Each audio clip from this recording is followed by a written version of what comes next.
Pred začetkom oddaje bi se želel samo na kratko opravičiti.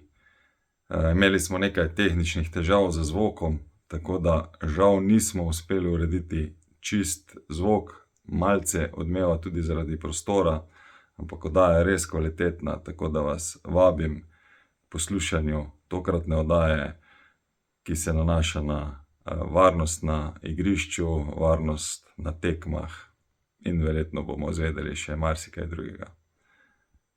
Poslušajte. Pozdravljen, z nami tokrat Mitja Berden, MB Events, oprosti. Danes se bomo pogovarjali čisto neko specifično temo. Prvo, da te pozdravljam, pa da se ti zahvalim, da si čas vzel, malo smo se lovili, malo sem bil jaz bolan, slab glas še vedno, malo si imel ti gužve tudi, ampak hvala ti, da si prišel prvo v oddajo, ali pa da smo mi prišli na tvoj teren, da smo ponovno v Ljudskem vrtu, to je tvoja ena od pisarn. Ja, lepo zdrav vsem. Pa prvo, kar moram povedati, kljub verjetno prehladu ali kakorkoli, imaš še vedno lepši glas od mene. Okay. Upam, da. Še enkrat pozdravljam vsi skupaj. Zdaj, midva smo rekla, danes bomo poskušali predvsem predstaviti, se pravi, kaj pomeni ena organizacija, mogoče z tvojih oči. Se pravi, ena organizacija z tvojih oči, ne take tekme ali pa ne vem, dogodkov, bomo verjetno pol zašla še na kaj drugega, da si bil udeležen, verjetno tudi kaj pomeni kakega evropskega prvenstva, ko se je večdnevno varovanje potrebno za več ekip pa tako. Ampak generalno, tek malo provokativno mogoče za začetek. Kdo se odloči za biti varnostnik, ker se mi zdi, da dostikrat mi, ali pa jaz že dolgo nisem bil v diskaču, ampak mladi vemo, tam varnostniki ponavadi so vedno malo bili za neke pretepače, tiste, ko so trenirali borilne veščine. Kdo se iz tvojih zdaj izkušenj odloča, da postane varnostnik? Generalnega odgovora tukaj glih ni, ampak jaz mislim, da predvsem se za to delo odloči človek, ki rad dela z ljudmi. Če nimaš tiste žilice, da si rad z ljudmi, dela z njimi, pol tudi dvomim, da se za ta naš poklic odločiš. V glavnem, to ni tisto, ko se rad pretepa, to je prva zadeva. To je prvo, absolutno. To je ravno kontra tisto, ko je mirovnih v dogodkih, ko so potencialni, da bi se lahko kaj zgodili. Ja, bližje mirovniku kot tistemu, ki je ziva. Zdaj na začetku, ko smo se uravnavali zvok pa nastavljali celotno zadevo, se pravi, tvoja profesionalna pot se ni začela kot varnostnik. Ne, moja profesionalna pot se je začela v policiji, pa se je po dobrih 14 letih v policiji zaključila, ker sem iz policije, iz enega specifičnega delovnega mesta, prešel tudi v nogometni klub Maribor, ker sem skrbel za odnose z navijači in varovanje tekem in kompletnega kluba. Kaj pomeni specifično delovno mesto? Nisi bil vodnik psov? Ne, nisem bil. Tukaj sem na koncu v policiji zadnjih 5 let se aktivno ukvarjal z delom z navijaškimi skupinami, delo z navijači, sodelovanje s klubom, z nogometno zvezo, spremljanje teh navijačev po tekmah ali po Sloveniji ali po Evropi, kakorkoli. Tako da v bistvu moje izkušnje z tega kar nekaj je teh izkušenj. V glavnem, to si zdaj verjetno vse skupaj lepo zapakiral in potem odprl svojo firmo in deliš zdaj to znanje potem naprej. To pomeni, ti tudi izobražuješ kader ali samo pač si organiziral firmo zato, ker si ugotovil, da je to ta del, ki bi ga ti rad počel? To zapakiranost se mi ne sliši najlepše, ker to je pa bila malo situacija korone, vsega skupaj, kjer sem tudi z kluba odšel, v zelo prijateljskem odnosu. Ne, mislil sem še tisti čas, ko si delal na policiji, da si v bistvu to znanje uspel mogoče nadgraditi tudi v tej svoji privat firmi. Vsekakor mi to znanje iz preteklosti koristi. Ja. Kaj pa pomenilo to, rečemo, za tebe pol za nadgrajevanje? Si mogel ti kaj dodatno zraven še upravljati za to, da si lahko ali pa da imaš lahko firmo? V bistvu že kot prvo v policiji, tudi ko se ta izbor delal, kdo je ta primeren človek, je tudi bilo treba najti nekoga, se veste, policija je tudi velik segment. Mogoče sem takrat v tistem danem momentu najbolj ustreza vsem skupaj, mogoče s tem mojim posluhom do sočloveka, z posluhom do različnih skupin ljudi, sprejemanjem različnih skupin ljudi in ne nazadnje tudi dejansko še z otroštva naprej gor z kar poznavanjem nogometnih navijačev. Tako da mi je že takrat to v policiji dejansko to delo odgovarjalo, mi je ustrezalo. Je pa res, da po nekaj letih, pa rečemo temu, mogoče bila celo logična posledica, da sem iz policije prišel v nogometni klub Maribor profesionalno, se tudi zaposlil tukaj. To so te v bistvu klub te je povabil. Ja, dogovor. Rečemo obojestranski dogovor. Ja, pač, verjetno je beseda na besedo, ne, čuja bi ti razmišljal, mi bi rabili. Zelo je bilo sodelovanja med menoj in klubom, jaz kot policist in klub dejansko pri tem delovnem mestu v policiji, to sodelovanje je bilo dnevno.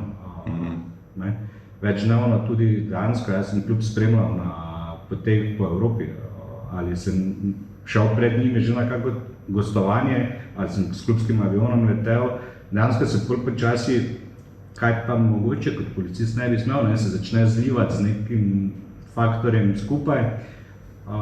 In tudi stvar je v tem, da nogomet je ena specifika, ti igralci, tudi navijači se na eno osebo navadijo.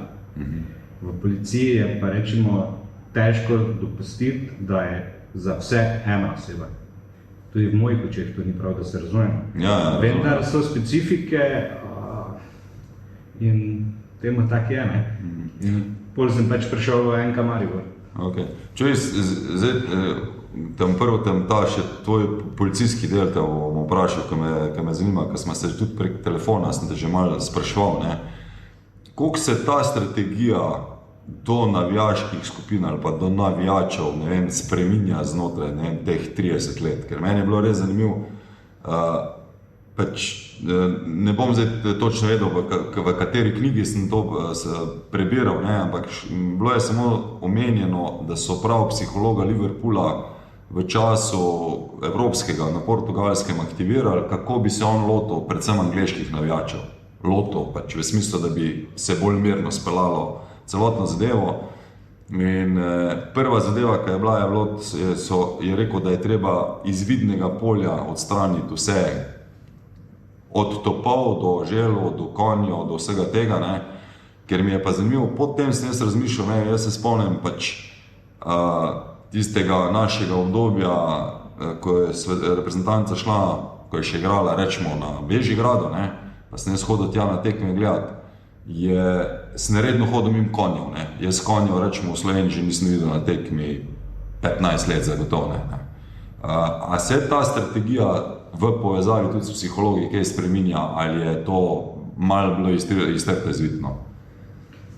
Strategija se spreminja vedno, vsakodnevno in vsaka policija je dolžna odreagirati slej ali prej na spremembe v svetu, na družbene odzive, takšne in drugačne. In kaj se nogometa tiče, jaz o slovenski policiji lahko še dan danes govorim v presežkih oziroma sledijo tempu dogajanja, ne zaostajajo in imajo tudi kar velik posluh do te pa je to, rečemo, da to, ko sem zdaj za konjem konkretno rekel, je to tudi ena od strategij, jaz ne vem, a se še konji sploh so pripravljene tam nekje v ozadju, ker vemo, da pač konje imamo za takrat, ko se more množica razbijati. A sem grd rekel, verjetno še en bolj drug strokovni izraz povedal. Kakorkoli, jaz v policiji nisem že skoraj polnih 9 let, direktnega odgovora ne bi rad dal. Absolutno sem mnenja, da so tudi konji v uporabi, oziroma so še vedno policisti, konjeniki za določene tekme aktivirani. Ampak se jih ne vidi. Mesto nekje malo bolj skrito. Se pravi, je pol to, da so včasih je bilo bolj, se pravi, da so navijače opozorili in da so videli, da so stvari pripravljene, zdaj so pa malce v zakulisju. Bi se strinjal, sploh za angleško. Sploh za angleško. Ker pa so Angleži bili bolj znani policisti, Ja, kot pa so slovenski. Ja, pa se jih to več uporabljali. To mi je bilo zanimivo, ne, da je bilo pač omenjeno, se pravi, psihologi so rekli, v primeru, da bodo videli, je to v bistvu že ta nek trigger, ki bo potem jim dal, mogoče bi pa poskušali, se pravi, izvati, pa da vidimo, kaj se bo zgodilo. Ne.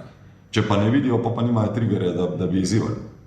Da so imeli tudi posebej šolanje, se pravi, za to evropsko prvenstvo policije in da so jih tudi drugače oblekli. Se pravi, niso imeli takrat rumenih, teh brezrokavnikov, ampak so imeli neke modre. Kontra odgovora vam dal, pa upam, da kdo od sodnikov to posluša. Zagotovo. Ne, ja. Ja, Ali mislite, da ko sodnik pozove organizatorja tekme, da naj navijači prenehajo z kršitvami oziroma z baklami, se strinjam, niso pravilne, niso dovoljene, ali takrat organizator, ko bi speaker na stadionu, ko pozove navijaško skupino, prosim, prenehajte s kršitvami z baklami, prenehali, ja, v momentu, da jih res več nima, bo prenehali. Drugače bo pa ta stvar samo še spodbudila, da bo dodatno metali. Ja, se pravi, spet moramo priti do neke točke in do nekega balansa je treba vedno več. Ja. En balans spremlja dogodke, mogoče s tem, ko sodnik od organizatorja zahteva, da navijače opozori, ja. V njih spodbudi še večji bes in še dvakrat bolj zakurje. Okay. Tukaj pri policiji, tudi policija vedno tehta svoje odločitve in se na njih prilagaja. Policija ima kar dosti izkušenj, pozitivnih, negativnih in prilagajajo svojo taktiko in nenazadnje se prilagajajo tako, da so najmanj moteči. In to je pravilno. Ja, vse je super. Zdaj bi jaz mogoče, še enkrat, jaz vem približno, o čem se bomo pogovarjali, glede to, kar smo se videli tudi, ampak vrstni red ne bo nikoli enak. Jaz najdu primerjavo. Zdaj bi se jaz malo čist na to varnost, se pravi, če bi jaz želel zdaj postati varnostnik, čez kakšne protokole moram iti za to, da postanem, ker verjetno ne morem drugače upravljati službe, ki bomo upravljali. Ja, za zadnjih kar nekaj let, mislim, da desetletje, natančno ne vem, obstaja tudi že na srednji prometni šoli smer program varnostnih tehnik. To je ena izmed možnosti, da se takoj pridobi ta poklic preko srednje šole. Najbolj pogosta varianta pa je, da greš delati nacionalno poklicno kvalifikacijo. Kot domače NPK. Kaj pa to zgleda, rečemo, kak je predmetnik, kaj mora eden od varnostnikov zdaj? Verjetno neka zakonodaja je, ne? Enot je ta zakonodaja v bistvu od kazenskega prava, zakon o zasebnem varovanju, zakon o zasebnem varovanju, postopki varnostnika, pooblastila varnostnika, nekaj tudi samoobramba in v bistvu tečaj za uporabo solzivca. Mislim, da program traja 14 dni do 3 tedne, bolj pa tudi še izpit. Po zaključenem izpitu se občan sam oziroma kandidat, ki je uspešno opravil izpit, vloži prošnjo na Ministrstvo za notranje zadeve za izdajo službene izkaznice in bolj je dolžan v 3 mesecih se tudi zaposliti v eni izmed varnostnih služb, lahko pa to namesto njega tudi opravi varnostna služba oziroma varnostno podjetje. Če se pa ne zaposli? Bolje pa po 3 mesecih dolžan službeno izkaznico vrniti, ta se deponira za obdobje 5 let, 2 letih se deponira, pol gre izkaznica v uničenje. Vsakih 5 let imamo dejansko spet ponovno testiranje, preverjanje znanja, obnovitvena licenca. In bolj, če se ti ne zaposliš v 5 letih, spet obnoviš tole, ne rajš celega izpita narediti, predavanja vse, naredi samo obnovo. Kakšne so pa fizične zahteve, da lahko je nekdo varnostnik. Ker glede na to, da bom jaz delal z nekom, ne, pa včasih, ne vem, zdaj do tega ima še verjetno prišla, ne, kje so se pravi tudi neke fizične, kdaj lahko fizično poseže v neki akciji, ne, ker vse vemo, ne, policija ste represivni organ, se pravi, ti si bil represivni organ in lahko uporabljaš silo. Ob nekih normalnih, se pravi, pravilih in tako naprej. Ne zdaj, da si lahko šerifom, pa po svoje, ampak tako. Koliko je pa to zdaj za varnostnika? Dokam je, se pravi, kdaj lahko uporablja silo, če jo sploh lahko, in kaj pomeni zdaj ta fizična predispozicija, ko bi jih ne imel, ali ne vem, kaj bi moral imeti kot znanje za to, da lahko to uporablja. Tudi varnostnik lahko uporabi fizično silo v skladu z zakonom in strokovnostjo. To absolutno. Vendar varnostnik, za razliko od policista, kasneje ne bo napisal kazni. Policist kljub temu, da uporabi neka pooblastila, še za določene kršitve napiše kazen. Tega varnostnik ne počne, ne? Ampak je dolžan obveščati policijo in pol policija prevzame postopek. Se pravi, če ne vem, jaz naredim neko sranje na tekmi, ne vem, grem na igrišče gor, varnostnik mene, ne vem, me pridrži, verjetno mi da sabo, sem videl, da imate za zavezati te, kaj so, vezice, ne. Je to res nujno potrebno. Ja, rečemo, ne, in potem se kliče policijo in policija vodi. Policija ni na tekmi. Aha, ni na tekmi. Lahko pa, da se že zraven na tekmi, pa se vas samo preda, ne. Pa se samo preda. Policija dalje vodi postopek. Ok. Z vami, ne, in oni vas bolj kaznujejo. S tabo smo rekli, ne. Ja, ne, z vami se danes bolj, tu zdaj včasih bo z vami, ne, zato ker direkt tebi odgovarjam, ampak na splošno javnosti odgovarjam, ne. Mislim rekel, jaz ne naredim sranje. Ok, dobro. In bolj bi tebe dejansko varnostniki predali policiji, in policija bi s tabo dalje vodila postopek in bi sledila kazenska sankcija oziroma plačilni nalog ali sodnik za prekrške, kakorkoli. Zdaj, potem, ko ti dobiš, rečemo, v firmo nekoga, ti preverjaš, kakšne so njegove sposobnosti, da lahko, ali pa ne vem, ko ti verjetno nimaš dosti niti ljudi v svoji firmi, še moš koga zraven vzeti, ko je neka velika tekma, ne, tako ko je, rečemo, letos bil Fenerbahče tule v Mariboru, ne. Kako preverjaš, kdo je primeren za kje biti varnostnik? Da se opravičujem, ne, ampak ko gledamo včasih angleško prvenstvo, ne, vidiš tam, ko sedijo oni, pa ko gledajo gor na tribune, ne, imaš občutek, da tale ne bo mogel vladati nobenega, ne, da je kak tak tudi tam sedi. Koliko je to pol razdeljene so te vloge pa vse ostalo? Ali gremo reč čisto od začetka pa tekmo pripravimo, da pridemo do teh vlog pol, to je kje? No, preden kandidat za varnostnika med časom opravljanja predavanj, poslušanja predavanj, mora narediti do izpita tudi zdravniški pregled, ki je pač v Sloveniji predpisan na medicini športa in dela. Zaenkrat to zadostuje. Nimajo pa obremenitvenih testov. Nimajo pa obremenitvenih testov. Zdaj, ali je to dovolj ali ne, ni vprašanje za mene. Mislim, jaz nimam tega odgovora. Lahko pa mnenje poveš. Ne, tudi mnenja ne bom povedal, ne.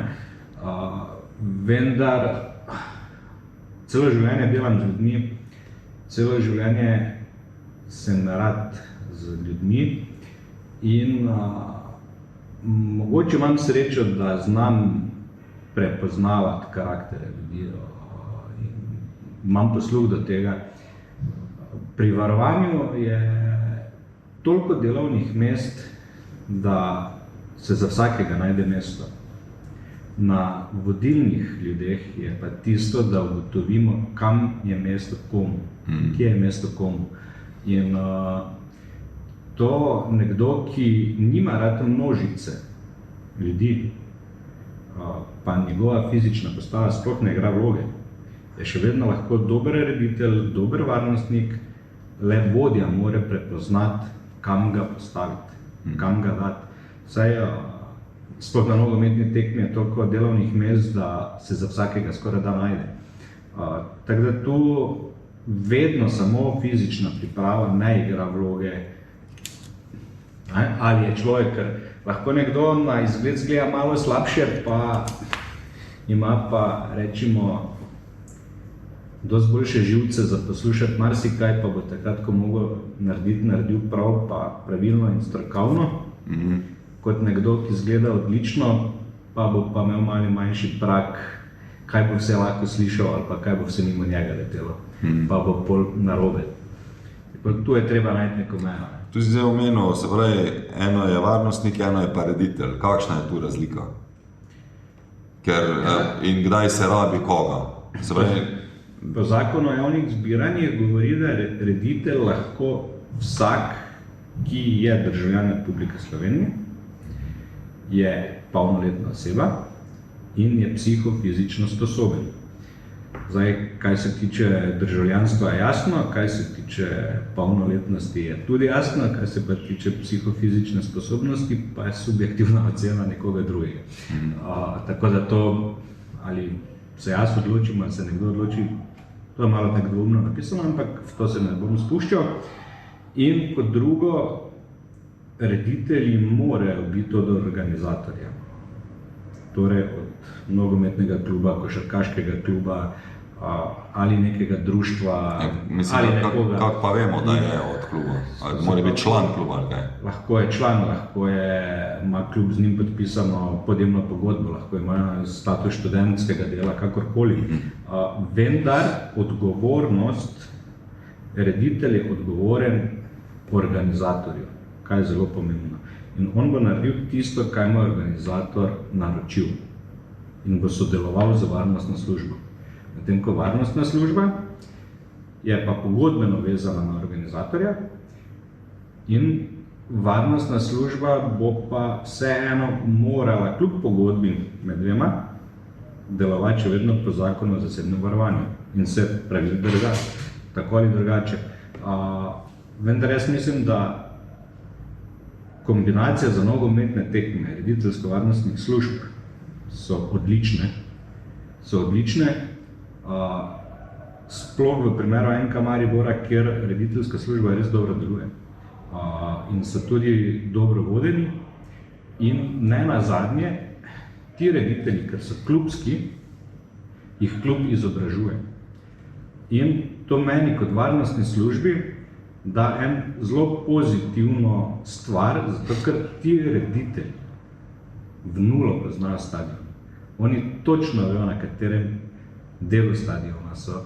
Oni vejo za vsaka vrata, vejo za vsak najmanjši kotiček stadiona. In oni so en tisti servis občanom pri pravilnem usmerjenju.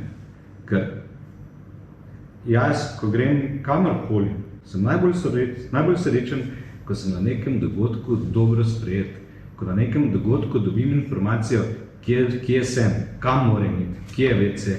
Ne nazadnje, budemo iskreni, včasih varnostniki ne vejo niti na kateri tekmi so. Bodimo iskreni, kako je. Ja, on prija pač opraviti svoj.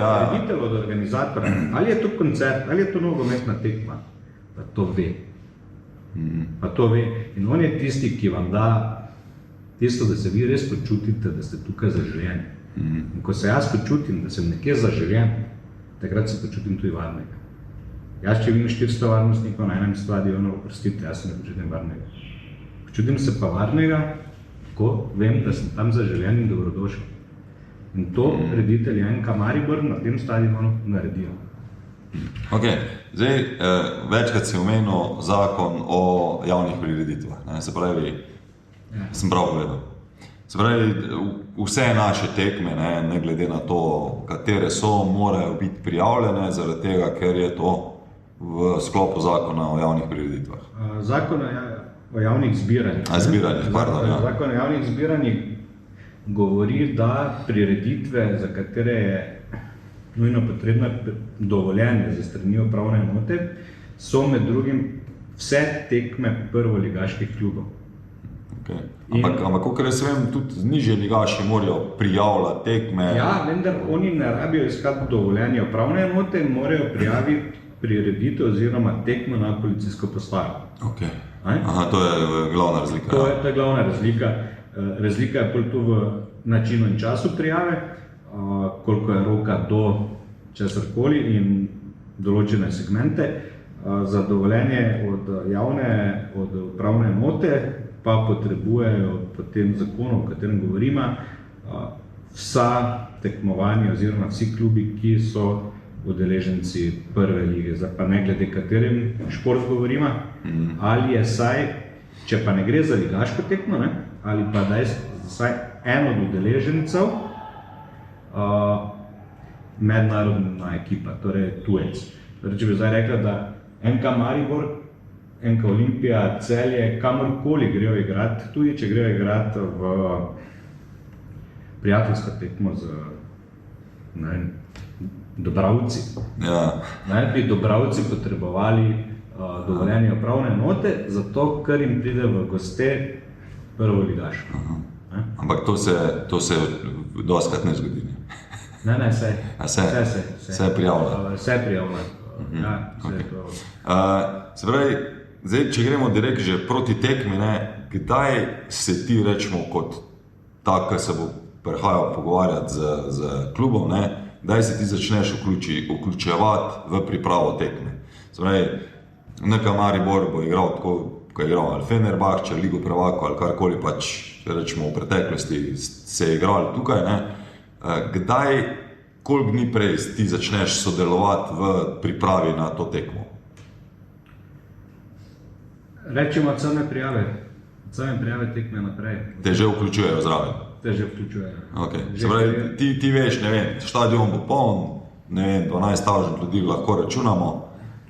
Vendar to so pa pol tista dejanja, zbiranje obvestil, ki se pa ob tem, ko se vključi zraven, dejansko zbirajo. Ti prvi dan lahko nekaj predvidevaš, vendar ne moreš vedeti, tudi pol naslednji dnevi kažejo, kam se stvari peljejo, kakšno je zanimanje. Ko dobiš pol informacije od kluba, toliko in toliko bo obiskovalcev. Najprej se se to me zanima, kako zdaj ta relacija poteka, kdaj ti rabiš vedeti, ne vem, računamo, da bo poln štadion?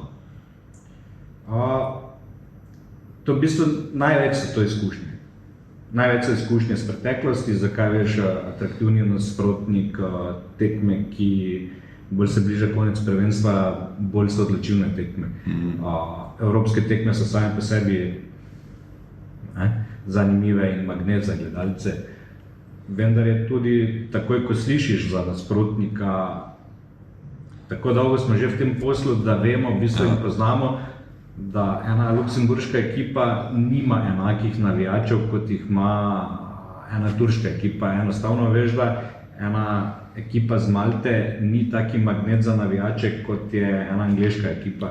Zato se rečemo pač zdaj konkretno, pač to je bilo še v letošnjem letu, ko je Fener pač prišel igrati, in je bila dosti specifična tekma. Se pravi, in verjetno iz vidika organizatorja, glede na to, da vemo, koliko je veliko navijačev, ima Fenerbahče sam po sebi. Jaz sem z Miho Zajcem govoril, ko dol igra, je rekel, mi smo igrali prijateljsko tekmo v Avstriji, štadion je imel 5,000 ljudi, ampak je bil premali, zaradi tega, ker je v Avstriji več teh privržencev Fenerja, kot pa je, ker oni mislim, da imajo po svetu 35 milijonov, se pravi, aktivnih navijačev. 35 milijonov, kar pomeni, verjetno lahko računaš, če bo se evropska tekma tu igrala, vse, kar je tu regija, še Avstrija, pa gor do nemške meje, lahko računamo, da bo prihajalo na tekmo sem. Me pa zanima iz vidika, ker je tudi toliko velika zadeva bila, pa potem še vemo, da so bili vmes kakšni dogodki, ker je bila tekma prekinjena, da bi se mogoče na to tekmo osredotočila, kdaj se je začelo organizirati, koliko vse, ker se potem lahko mogoče tudi kopira na kaj drugega. Ta tekma se kar hitro začela organizirati, tudi če se ne motim, pa če nas to ne vara, so Fenerbahče kar hitro rešili že na prvi tekmi, 3 ali 4-0. Se je vedelo, da dejansko v primeru našega uspeha se srečamo z njimi, tako da so je kar hitro potem, ko smo zvedeli, da jih lahko imamo za nasprotnika, se je začelo že o njih razmišljati, sploh pa bolj v prvi tekmi, ko je bilo že jasno, da dejansko oni izgubili ne bodo. Ampak smo tudi že takrat imeli dokaj zanesljive podatke, da prav to, kaj si rekel, ne bo tukaj pri nas Ne bojo iz Turčije, gor. navijači iz Turčije, ampak bo to da ne reži, ne. To, kaj smo 500 let nazaj na robe branili Dunaj pred Turki, ne, so nazaj Turki z Dunaja. Z druge To ne strani. reži, So z druge strani prišli. To se je vedelo se je, da bo to dejansko državljani Turčije ali pa njihova nacionalnost turška bližje nam evropskih mest, ne? Od Gradca, Dunaja, Celovca. Tudi zelo dober ta pokazatelj nam je bil tekma Galatasaraya v Ljubljani, ki se je odvila teden dni prej. Tudi tam je bila zelo podobna scena ljudi, ki so prišli na stadion, samih Turkov. Mislim, da Ampak je tudi navijaška skupina iz Turčije pa prišla. Ne. A tudi Saj ni, ti tudi ni. imajo svoje navijaške skupine. Ne rabijo. Oni imajo svoje navijaške skupine, oni pri 35 milijonih pa res ni problem imeti še eno ultras grupo v Gradcu ali okej. ne vem, v Budini. Kdo komunicira z temi navijaškimi skupinami? A ti kot varnost tudi, ali je to domena policije in potem predaja informacije vam naprej? Kluba. Kluba. In policije. Kluba in Vsak po policije. svojih kanalih. Klub s klubom, policija s policijo. V Ker verjetno ne, se pravi, zdaj še bom spet malo naprej skočil, da bomo pol mogoče malo šla nazaj, ampak verjetno tudi navijači Maribora, domača tekma, bomo naredili neko koreografijo, verjetno mora iti v komunikacijo, kakšni bojo rekviziti, zakaj bojo noter, kdaj se bo prineslo, na kak način se bo navijalo in tako naprej. Za določene rekvizite se ve, katere se lahko Uporabljajo, vnaša noter, ja. ne. Absolutno pa koreografije je treba prijaviti, sploh pri evropskih tekmah jih je treba tudi UEFA najaviti do določene ure na ponavadi dneva pred tekmo, najkasneje pa na dan tekme do 10:30 ure. UEFA mora vedeti, kakšna bo koreografija, je tudi ne bi spustila gor, če ne vejo naprej. Tako da to Se pravi, mora se najaviti, kakšna bo koreografija, da jo UEFA potrdi in da jo dovoli, ali kaj? delegat tekmo do UEFA mora odobriti. Aha, okej. Da, oni to morajo vedeti, to zdaj govorimo samo za UEFA tekme. Ja, okej, ja. Tekme. Tako da tu so pravila napisana, so jasna, to je naloga kluba, da sodeluje z navijači, da dejansko z njimi v stiku. NK Maribor po mojih izkušnjah osebnih, pa tudi zdaj vem, da dobro sodeluje z navijači, tako da tu ni nekih težav. Kaj je bilo podalje? Kako se pa pol, da rečemo to z tistimi, se pravi, z gostujočimi navijači ali pa navijaškimi skupinami usklajuje, če želijo karkoli? Popolnoma enak način. Je isti način. More drug klub se pravi, najaviti njihov klub. Klubu, ki organizira dogodek, in UEFA. In UEFA mora najaviti. Ne? Tudi že na primer za te klasične dovoljene predmete, kot so bobni, megafoni, na kakšnih palcah lahko prenesejo od zastave, kajkoli. To je klub dolžan drugemu klubu javiti, to je dovoljeno, to vam bomo pustili. Za vse ostalo pač pol v skladu z, kar se tiče transparentov, za dogovor. In drugi klub mora tudi, če gre to za nam neznan jezik, mora ta klub, ki prihaja, zagotoviti, da so ti napisi skladni in da niso že sami po sebi kršitve. Okej. Razumem. Se pravi, da ni provokativnih nekih parol in tako naprej. Ja, to mora pač predstavnik drugega kluba povedati, ne, ali policist, ki spremlja navijače, torej policist sporta. Okej, zdaj, se pravi, tekma, vemo, da bo poln štadion, nekako se je dogovorili, se pravi, glede kar se tiče teh osnovnih navijačev, pride 12 ljudi ob navijaških skupinah, se pravi, ne vem, koliko je bilo takrat, rečemo, turških navijačev na štadionu. Mislim, da je bilo dobrih 800 vse skupaj, ne? Malo manj.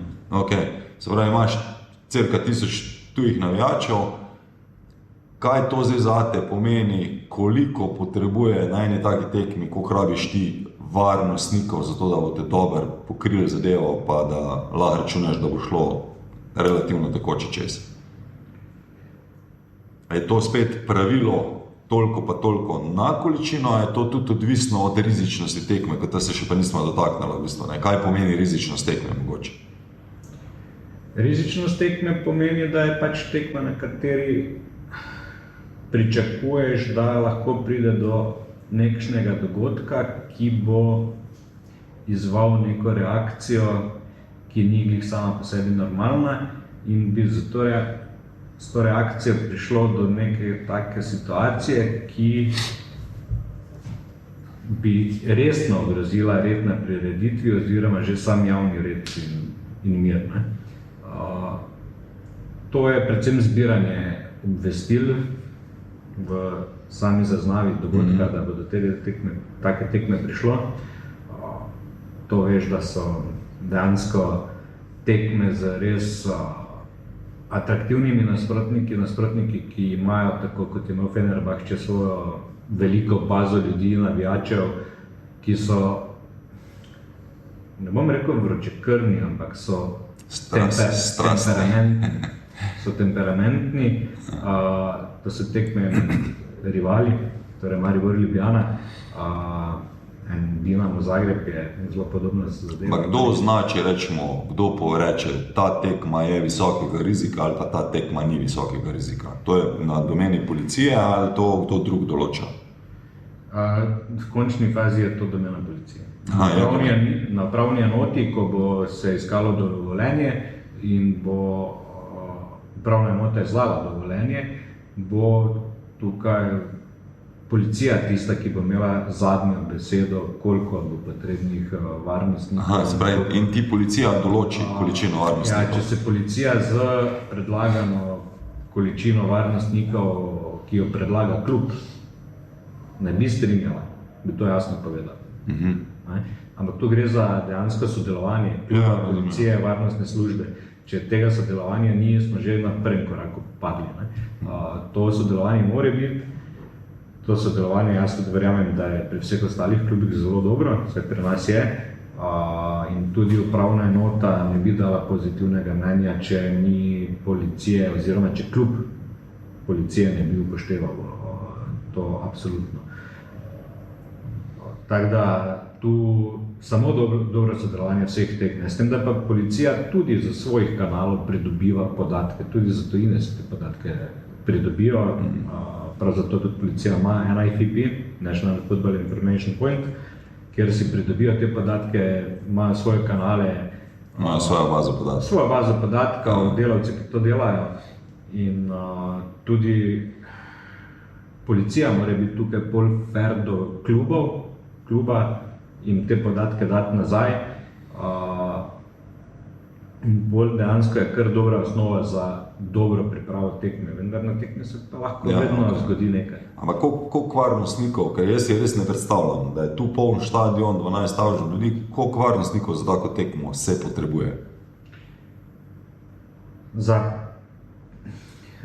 dva tipa sta, od 60 do 80, pa 80 do 100 nekje. Se pravi, če je visoko rizično, je pol? Ne, ni to gre se za to, ali policija v času priprave tekme in iskanja dovoljenja predlaga upravni enoti še dodaten ukrep personalizacijo. Še personalizacijo. Pri tej personalizaciji je pa samo dodatno moštvo, ki ga pač najprej uporabiš na vhodih, zato da uspešno in dobro izvedeš personalizacijo. Ko se enkrat vhodi polnih, pa premakneš dodatno notri. Drugače pa pri načrtovanju se moramo mi zavedati, da je res nujno potrebno zraven kvalitetnega dela na vhodih, takoj že ob samem začetku odprtja stadiona, ne začetku tekme, ampak takoj, ko se stadion odpre za obiskovalce, imeti postavljene tampon cone na teh ključnih mestih, kjer so tudi ograje, da ena navijaška skupina ne bi nemoteno skoraj prišla do druge. Torej, ali so to tampon cone na samem stadionu, pa pol ob igrišču. Ok, zdaj 100 novih vprašanj, normalno. Se pravi, vi pridete kdaj kot ekipa na štadion, koliko prej ste vi tu? Glede na to, da so igralci ponavadi 2 ure, ne, ali pa uro pa pol minimum, ponavadi so 2 ure, staff je mogoče celo malo prej, ne, kdaj prihajate vi? Ja, rediteljska varnostna služba, če tekma zvečer ob 8 pa 15 evropska tekma, že tudi od 6 zjutraj. Aha, ste, ja, sam ne vsi. Ne vsi, ampak določene točke. Ne? Določene točke. Vedno bolj ko se tekma približuje, ne? Vedno več točk je zaprtih, pride v veljavo akreditacijski sistem, se začnejo ta akreditacijska pravila, se manjšajo cone prostega gibanja. Ker kolikor imam jaz informacije, se pravi, delegat je ponavadi 3 ure prej in takrat v bistvu se že začne nek uradni del, ne, če tako rečemo. Ne. To se vse določi za sestanke. Ja, takrat ste vi že ponavadi tudi tu, ne? Če ne varnostna služba, pa saj je rediteljska služba tista, ki zagotovi vsa ta akreditacijska gibanja. Kako pa pol to izgleda, se pravi, ker to je, se pravi, 80-100 ljudi imeti pod kontrolo, ne, imate verjetno pol v skupinah nekje, ne, razdeljeno, a imaš ti vodje skupina ali imaš ti vodje po conah ali kako imaš to narejeno? Brez vodij skupin, ne, ali pa rečemo sektorskih vodij ne gre. Moje mesto je tu od znotraj, v kontrolni sobi, kjer preko kamer in prostega pogleda, ne, na samo stadion spremljam dogajanje. Pa so tu s tabo policija tudi? Ja, v tej sobi je dejansko zraven mene je jaz, pa na teh večjih rizičnih tekmah še moj pomočnik in 1 ali 2 osebi, ki se ukvarjata z varnostnim videonadzorom. To smo prvi del. Drugi del pa je policija, ki ima spet dejansko vodjo varovanja. Samo je bližje nazaj. Vodjo varovanja. Pol ima zraven še on svojega pomočnika, pri rizičnih tekmah še zraven vodja posebne policijske enote s pomočnikom plus 2 do 3 za njihov video nadzor. Kaj pa je najbolj pomembno vsega tega, da se pa ta soba preide v speaker room, kjer je pa zraven uradnega speakerja tudi vodja prireditve. In mi brez njega ne moremo, on pa ne brez nas. In ta naša povezanost tukaj, ne samo ta vrata tu nas ločijo, dejansko korak, ne, ali ogromno krat že samo pogled, se ve, kaj kdo od nas mora narediti. Tako da, mislim, tu not nam to kar funkcionira, vedno se srečamo z izzivi normalno, ampak smo toliko skupaj, imamo nekaj izkušenj, da... Ja, tudi večkrat, ko si skupaj na tekmi, tudi lažje gre. Ampak sem že tudi naletel, da smo se pa iskali s kakim organizatorjem in pa s policijo, ne. Tukaj to res funkcionira, bistvo je najboljše. Ok, zdaj, ko si rekel, ne, ko se za navijače, rečemo, zdaj tekma začne, ne, se pravi, nekaj jih razporediš verjetno že noter po štadionu, ne, se je razporejenih, večina je pa takrat na vhodih. Kaj pomeni personalizacija, kaj pomeni navadna tekma?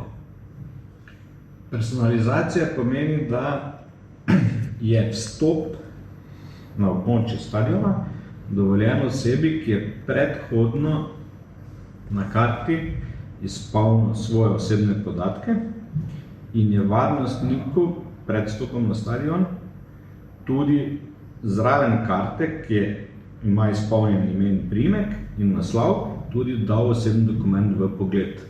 V pogled in da je varnostnik ugotovil, da gre za enak, za to osebo, isto osebo.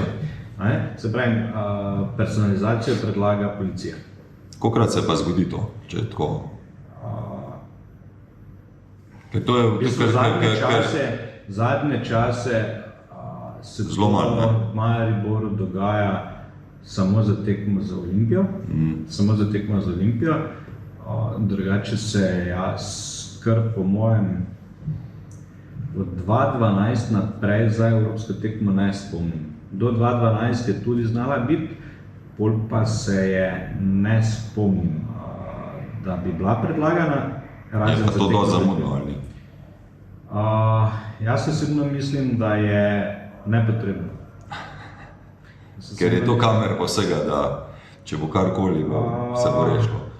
Pa je v Sloveniji, rečemo sploh, verjetno imaš informacijo, ne? Kaj ljudi, ki imajo prepoved, da obiskujejo tekme. Ker Angleži vem, da imajo to, se pravi. Imajo pri nas tudi. So pri nas tudi, se pravi, so toliko naredili prekrška, da ne, ker to itak policija pojel verjetno. To je stvar policije. Ja. To je stvar policije, to mora policija spremljati. Na samih vhodih tudi policija to nam odredi, mi po svojih zmožnostih to probamo spremljati. Koliko so pa tu policisti uspešni za temi kršitelji, pa ne vem. Ampak ne, nisem imel, sploh to obstaja pri nas, da je, ne vem, da je nekdo... To je po zakonu o policiji, to obstaja, prepovedi so, ta človek določen čas ne more na stadion. To je tako, da ti vozniško vzame. Ja, skoraj da. Male šale. Ok, zdaj na stadionih vidimo, da dostikrat imamo probleme, ko je dež, po nam pa varnostniki zasegajo dežnike, ki jih ne smemo imeti.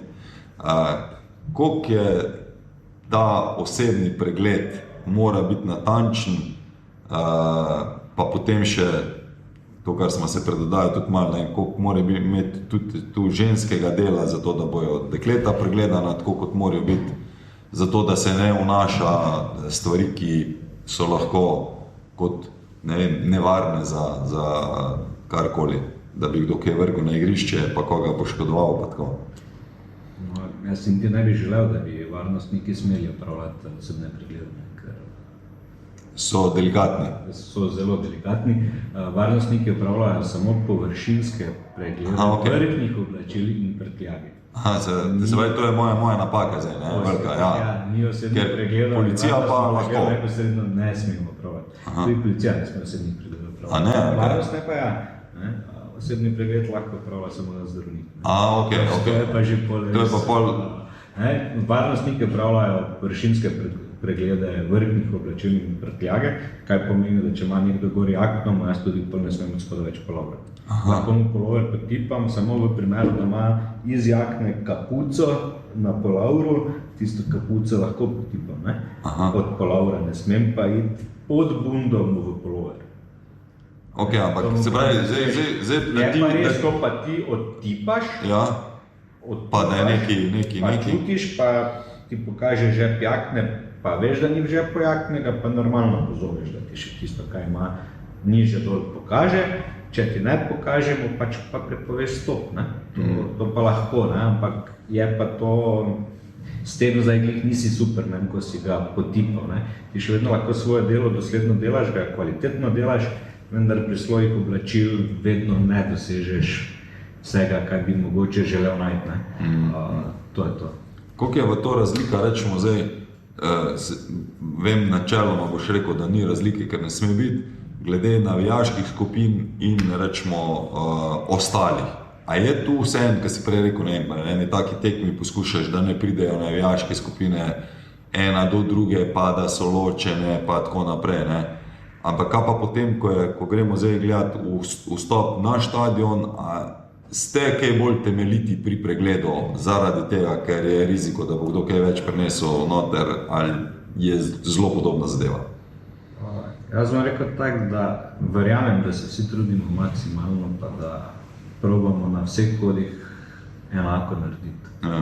Ampak ko ti vidiš nekoga, verjetno tudi na izkušnje, lahko malo predvidevaš, pa a je to potem, ker ne vem, jaz bom pa iz svojih izkušnj, mene so marsikdaj so mi že naredili, se vidi, da nima nič, ve, zakaj se gre, ve, kaj lahko ima, pa kaj ne sme imeti.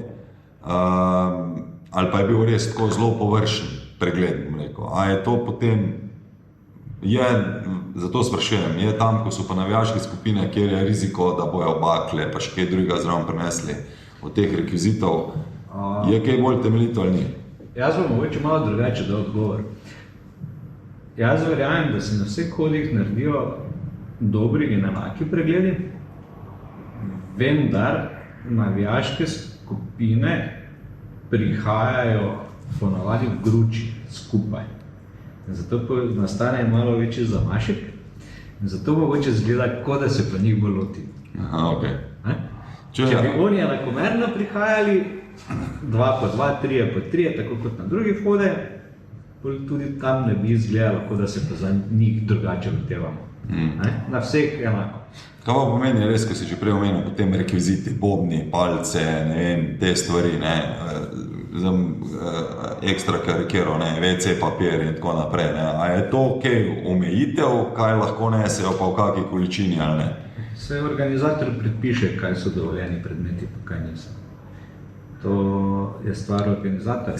Eno so stvar, ki so prepovedane po zakonu, torej ne vem, orožje, avtomatsko nekdo nest, hladnega orožja, pištole, tudi neeksplozivnih sredstev. Vse ostalo je pa stvar, lahko se en organizator odloči, pa bo rekel, da bo vozil ne bo imel notri. Nekdo drugih lahko reče, pa jih bo imel. To pa je prva stvar organizatorja, tako kot mojega lastnega doma. Pri meni lahko hodite po buti, pri sosedu pa strogo v copatih. Smisel, da je to tudi kaj strani, rečemo, policije, da Ja, v bistvu je, gre se tukaj za te palce, na katerih so pripete zastave ali pa ti transparenti, te palce ne smejo biti debelejše od palca oziroma centimetra in morajo biti votle. Če mu omogočiš njemu, da pač lahko nekam to obesi oziroma da zastava te drži, potem mora pač spoštovati tisto meter pa pol dolgo palco, votlo, plastično, ne sme biti lesena. To so neke take zadeve, ki pač bi drugače bile mogoče prepovedane, zdaj pa je glih zato, ker nekemu standardu še zadostuje, dovoljena in je tudi zastava že na njej. Da bi pa on samo to palco not nesel, zastave pa ne bi imel, pa spet ne bi pustil. Zdaj, naredili smo preglede, zdaj smo pred tekmo, se pravi, ko se začne verjetno zmanjševati pritisk na vhode, se začnejo pač tudi varnostniki premikati po terenu. Po stadionu. Zdaj, nekaj varnostnikov imaš verjetno več čas tam nekje, kjer so igralci pa tuneli, se pravi za garderobe in tako, ker smo pač v različnih delih štadiona, nekaj je v igriščih in nekaj je potem gor na tribunah. Koliko je to razporejeno, glede na kaj se odločaš, koliko količinsko boš kam dal ljudi? Ker potem prijemo še do unga problema, koliko časa je lahko varnostnik, pa kdaj se vrtijo. To sem te tudi že vprašal vmes, kaj to pomeni, zakaj, ne vem, vidiš v 30 minuti ali pa v 60 minuti, da pride nova delegacija varnostnikov in nova delegacija gre, koliko je to tudi zakonom določeno, koliko časa so lahko tam in na koliko časa morajo imeti pauzo. Ali ni določeno? Ne, to ni to rotacijo, ko smo se takrat pogovarjali, to je bil ta za vhodom prihaja. Mi v štartu postavimo na vhod 4 varnostnike, na vsak odhod 4 varnostnike, torej 6 vhodov imamo, to je 24 varnostnikov na vhodih. Od znotraj postavimo na tampon cone med sektorji organiziranih navijačev do ostalih navijačev, postavimo to ograjo 4 varnostnike. Na kontrastrani spet postavimo, spet odvisno od tega, koliko je gostujočih navijačev, če jih je 100, bomo postavili 3 varnostnike, če jih je pa 800, pa bomo že v štartu imeli 10 varnostnikov. Torej 24, 34, pa tukaj 6 smo na 40, pa ob igrišče še jih damo na vsako tribuno, pod navijaške skupine jih še damo 2x po 10, smo na 60, pa v ostali tribuni skupaj 10, torej 70 varnostnikov. In potem je normalno, da varnostniki, ki so na vhodu, 24 varnostnikov, je dovolj še samo 6 varnostnikov, na vsakem vhodu pa 1. Teh 6 bo prišlo v notranjost. In se bo bolj v svoji 10-15 minuti, ko bo vhodi popolnoma sproščeni, postavili tja, kot bo vodja takrat ocenil, da so najbolj potrebni. Lahko se postavijo ali spet ob igrišče, lahko gre dodatno v tampon cono, lahko pa grejo tudi, pa kaj je tudi nujno potrebno, mi moramo vzdrževati evakuacijske poti, nam stopnice morajo biti proste. Se kakoli zgodi, pa so stopnice zabasane z nekom, ko sedi. Ne? Ampak za stopnice načeloma bi pol reditelj mogel skrbeti, ali ne? Lahko reditelj, lahko pa varnostnik. Aha, to je pa zdaj spet kakšna je sodelovacija. Ja. To je kombinacija vojnega skupaj. Varnostnik, reditelj je tisti, tudi lahko tisti prvi, ki bo pristopil do obiskovalca, pa ga opozoril, da se na stopnicah ne sme biti.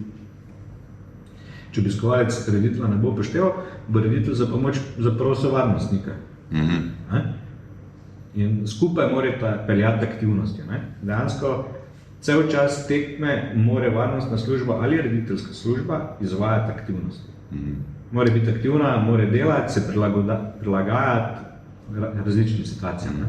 Zanimivo, da smo že v drugem polčasu, nismo imeli nič pauze, ampak rečemo med pauzami se pa ponovno imaš ti premike teh varnostnikov iz ene cone v drugo cono, glede na to, da se ve, da bo polčas, pa da bo, se bojo bari pa šanki odprli, jih ponovno predstavljaš, ali kaj, v druge pozicije. To gre, rečemo temu, kar za utečene avtomatizme.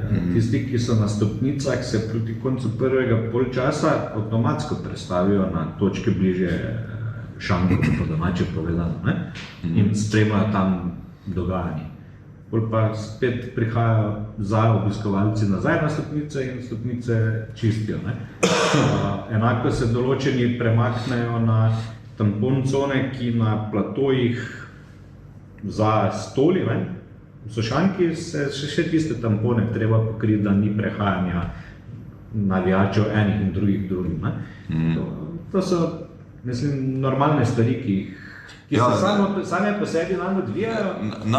Veš, kot jaz če gledam, jaz tega pač ne opazim, normalno, ampak ti, ko pa začneš razmišljati, tisto, ko sem začel razmišljati o sami oddaji, pač začneš ugotavljati, to je skozi živo, to ni zdaj, da je varnostnik od začetka tekme, nekje stoji in je potem tam, ampak se zelo premika in je zelo živa zadeva.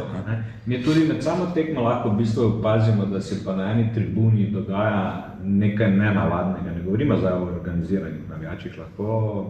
Ja, neka skupina, nek konflikt med dvema navijačema. Med dvema navijačema, oziroma lahko pa se dogaja, tudi fantovščina se veže gor.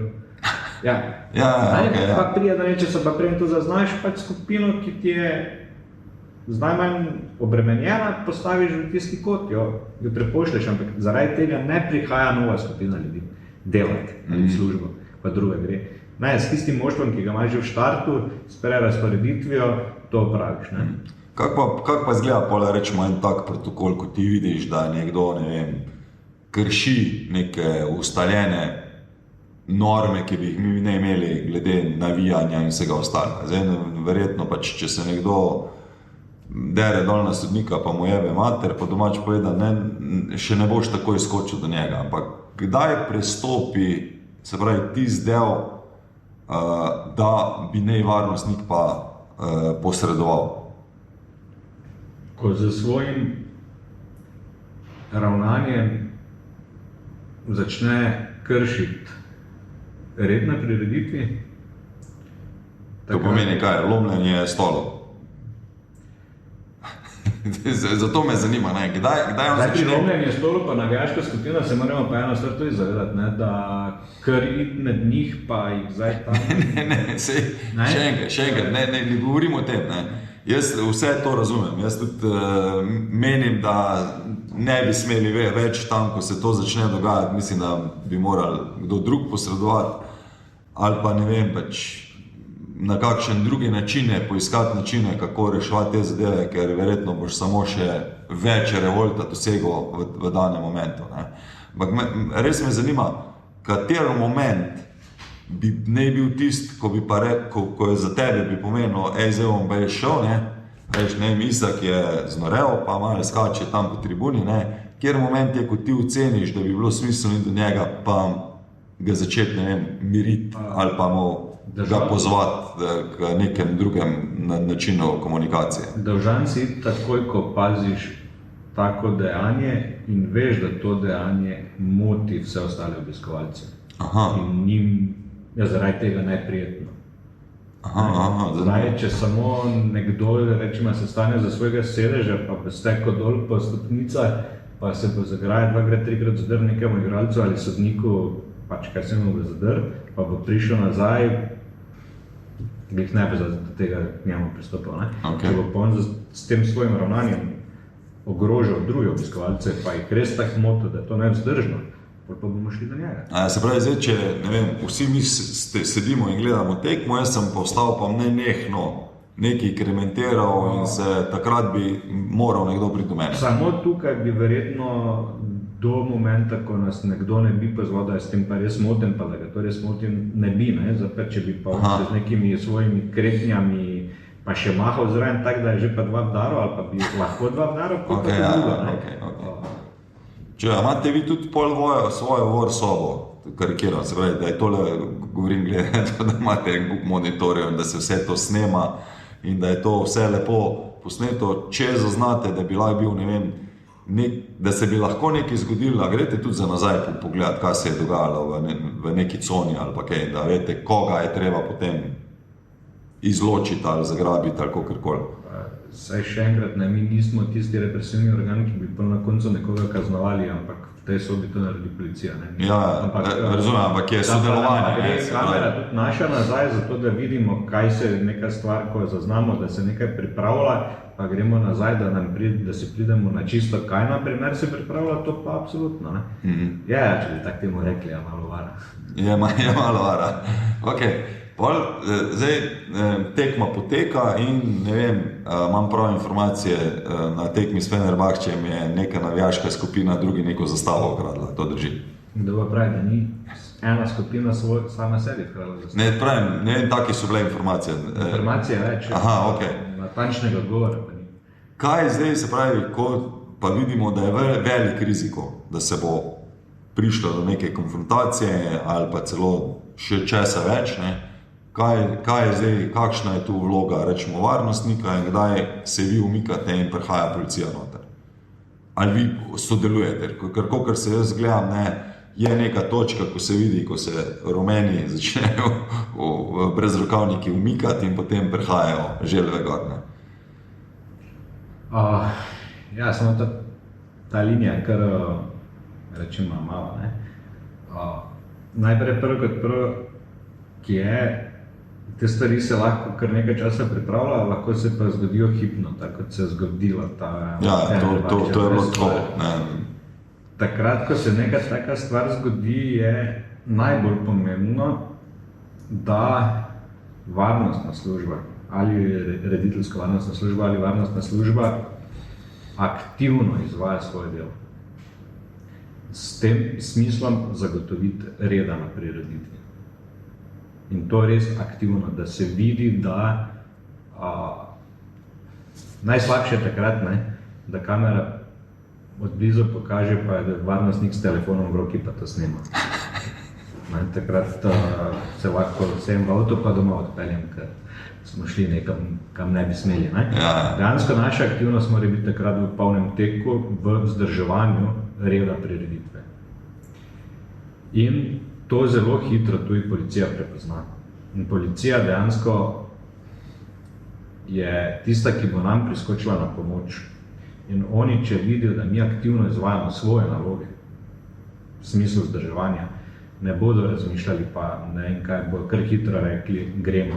Vendar se pa treba zavedati, da vsako tako dejanje nekaj časa traja. Mojim fantom, ki so takrat tam na terenu bili, pa so bili v tisti prvi liniji, pa so še samo zraven prihajali, pa so probali vzdržati tisti pritisk, njim se zdelo, da to trajalo od ene ponedeljka do naslednje srede, dolgo, da je policija prišla, jaz pa tukaj vem, da je policija takoj odreagirala, takoj začela pripravljati moštvo, zato, da je prišla pomagati. Vendar spet gre za en premik po stadionu. Mi, ki smo že od spoda, ki smo že v tamponi coni, prijemo bliže zraven. Včasih so policisti že od zadaj, ampak oni še rabijo dovoljenje svojega vodstva, da grejo notri. Tako da tu so in pol se to vidi. Včasih nekaterim to traja predolgo, meni pa pri Fenerbahčeju se pa je zdelo to šolsko. In dejansko ne? Je pa res, da takrat si res upaš, pa želiš, da res imaš pravo ekipo, da saj jim zaupaš, veš, kdo so. In res je dobro, ko vidiš, kot ti še policija reče, res ste aktivni, ne? In da se to dogaja. Ne? Polje pa tudi treba spet dalje razumeti, ne? Polje si pa si spet želeli, da se to v momentu konča ne more. Ne? Policija, ko enkrat postavi red in se odloči, da bo šla v praznitev stadiona, ali po dogovoru z organizatorjem prireditve, ali sami se lahko tudi odločijo, če vidijo, da bo težko zdržali, ne? Je treba te ljudi dati ven. Ampak oni preden te ljudi dajo ven, oni morajo biti ziher, da jih dajo v varen, da je spet cona, kjer se ne stepe. Pa se bo spet se veni dogajalo. To so dejansko aktivnosti, ki rabijo svoj čas. Kaj pa mi s kavča ne vidimo. Ne? Ravno zaradi tega bi rad tudi pač na eni strani pozval, tako kot z ostalimi oddajami, da malo premislimo, ko gremo na neko tekmo, na drugi strani pa tudi mogoče bo kakšna navijaška skupina poslušala. Jaz daleč od tega, da menim, da je treba, ne vem, ukiniti ali pa karkoli. Jaz zelo podpiram navijaške skupine. Ne. Se mi pa zdi včasih, da gremo malce predaleč v tem, kaj pomeni se boriti za svoj klub. Ne. Za svoj klub se ne pomeni boriti, uničevati neko lastnino ali ne vem karkoli, ampak aktivno, se pravi, bodriti, spodbujati, navijati, biti pozitiven, ker tudi vse te oddaje, ko jih imamo, ko govorimo se pravi, treniranje, otroci, starši, ne, bi tudi starši zelo radi pozvali k temu, da ne bodrijo in navijajo do sodnikov, do nasprotnika, do ne vem koga vse, bolj pozitivno pa bolj spoštljivo, ker na koncu, če govorimo, da igrajo tam 11-letniki, vse to so naši otroci, vse tudi oni, ko so, ne vem, če govorimo, da mi prehajamo zdaj tu z Velenja pa z Cela, so tisti otroci glih toliko naši, kot mariborski otroci, in bojo enkrat, upamo, da nastopali pa ne vem vsi, ali za Maribor, ali Olimpijo, ali Rudar, ali pa za slovensko reprezentanco. Se pravi, da mi vemo, da mi na koncu pač bomo skupaj, pa da ne rabimo zaradi tega se pač pobiti, da tako rečem. Je pa ta strast, na eni strani jaz jo razumem,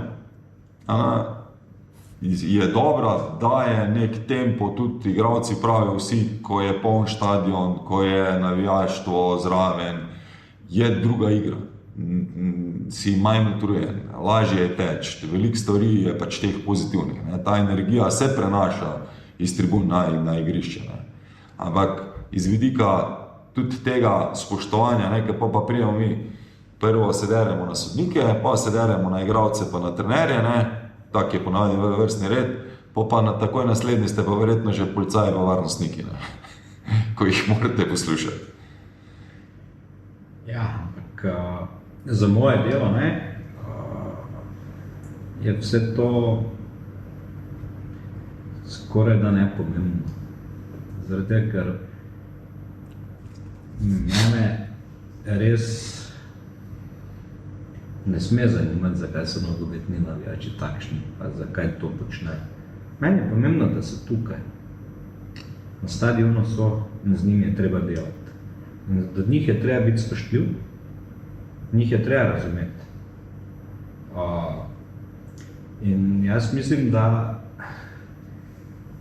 je tukaj, če lahko komu rečem, da najmanj naredil, je to eno ministrstvo za šolstvo. Jaz sem dolgo v tem poslu, pa žal, če koga ni zraven kot deležnika, so to oni. Policija se trudi, klubi se trudijo, klubi se zelo trudijo, vsi. Ampak pri navijačih se ne smeš vprašati, zakaj so takšni. Tukaj so z njimi, to je tvoje delo, z njimi delaš. In to je to in to je najbolj pomembno. In tako kot smo govorili enkrat, jaz sam osebno vem, da sem v moji zgodovini nogometa kar nekajletni, desetletni navijači več kot 100-krat okoli prenesli. Pa me bojo še 100-krat. Samo enih 10 000 zadev smo pa rešili. Smo pa rešili. In pri njih ne smeš obupati, ker če Dinamo se je nekoč odrekel svojim navijačem, vsaj je tudi Celje, samo Celje je šlo dobro skozi, ne? Tega si je Maribor ali Olimpija ne upata privoščiti, ker mislim, ne da si ne upata, niti se ne smeta, niti ne je bilo prav. Dinamo se je odrekel svojim navijačem. Ja, in kaj se mi je zgodilo? V dvorane so šli na tekme U7 generacije, pa so not prežligali bakle. Oni se niso odmaknili, samo šli so na druge tekme. Ali pa so šli na gostovanja neke prijateljske tekme, pa so imeli hudičeve težave, kjerkoli so igrali kot prijateljske tekme, kjer je bilo manjše varovanje, kjer je bilo ono. So na koncu že vsi izogibali Dinama za prijateljske tekme. To ni glih, ne? Če navijači so, pol je prav, da so in z njim je treba delati. Delati. Malo smo pauze naredili zaradi pritiska sonca. Zaradi višje sile. Zaradi višje sile, ja. Želve so prišle noter, so nas malo odmaknili, spraznili se štadion, zelo naprej nadaljujemo s tekmo. Ok, prvo stvar tu bi te še vprašal, a je specifika, kar se tiče varovanja, potem dela sodnikov, igralcev, tega uradnega dela, ki bo aktivno sodelovala na tekmi in pa navijačev, ki prihajajo na štadion? Pa koliko je to razlika? Ne? Ali je z vidika varnostnika je pač jaz moram varovati in to je to? Ja, lahko bi rekli, da jaz moram varovati, pa to je to, vendar če hoče zadostiti vsem potrebam, moraš imeti moštvo z razumevanjem do te problematike, kaj se lahko zgodi, do česa lahko pride, do tega, do kam so nekomu nekateri prehodi dovoljeni, in je prav, da kar eno določeno moštvo dela in je postavljeno za to, da bo poskrbelo za varnost, rečemo temu v tunelu in zavarovalo prihod igralcev nazaj z igrišča v slačilnice, ali domačih, ali gostujočih sodnikov, tudi var vozila, pa sodnikov v varu. Tako da je kar treba tudi na to, ne da dvih malo pozornosti, kar dosti. Zdaj, ko si je omenil tunele, včasih je bilo zelo znano, da v tunelih med polčasi in po tekmah se je marsikaj še znalo dogajati. Je to še kje praksa? Zdaj pa najbolj znano, da varnostniki, ki so tam notri, tudi meni ne govorijo, kaj se tam notri.